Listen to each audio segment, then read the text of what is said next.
ஆனால் to be frank நான் சொல்கிறேன், இந்த 30 இயர்ஸில் so many assistant directors worked with me. I was always friendly with everybody. ஒருத்தர் கூட ஒருத்தர் வந்து இந்த சீன் ஏன் நீங்கள் இப்படி ஷார்ட் வைக்கிறீங்க கேட்டதே கிடையாது.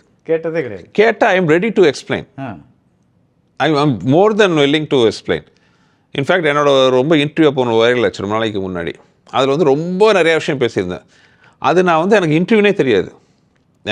மிஸ்டர் மிஸ்டர் தனஞ்சயன் அவர் வந்து அவரோட காலேஜில் வந்து ஸ்டூடெண்ட்ஸுக்கு வந்து நீங்கள் ஒரு பாஃப்டா காலேஜுக்காக நீங்கள் ஸ்டூடெண்ட்ஸுக்கு எடுக்கணுன்னே I just went and bore every thing.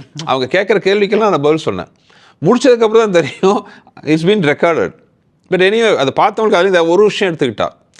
இப்போ ஏன்னா எனக்கு லைஃப்பில் வந்து நிறைய யூஸ் ஆச்சு. நான் நிறைய பெரிய பெரிய அந்த ஆளுமையை கூடலாம் ஒர்க் பண்ணும்போது வாட் எவர் தி எக்ஸ்டென்ட், அது ரஜினி சார் ஆகட்டும், கமல் சார் ஆகட்டும், பஞ்சர் அருணாச்சலம் சார் ஆகட்டும், வைரமு சார் ஆகட்டும், இந்த மாதிரி I used to work with lot of எனக்கு ரொம்ப பிடிக்கும் இந்த பெரிய பெரிய சீனியர் ஆர்டிஸ்ட் கூட நடிக்கிறது ஒர்க் பண்ணுறது.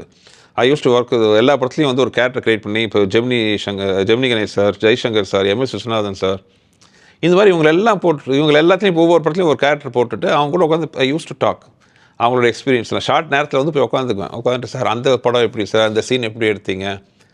இப்போ உதாரணத்துக்கு எம்என் ராஜம்மா இருப்பாங்க, அவங்கள்ட்ட உட்காந்து நாடக மண்டலில் அந்த ஸ்க்ரீன் வரலன்னா எம்ஜிஆர் இப்படி நிற்பார், வாட் யூ ஃபீல், அந்த இது எப்படி எடுத்தாங்க, இதெல்லாம் கேட்டுட்டு இருப்பேன். Karthipuram, South India's biggest 200 acres township in Coimbatore. Premium commercial and residential plots.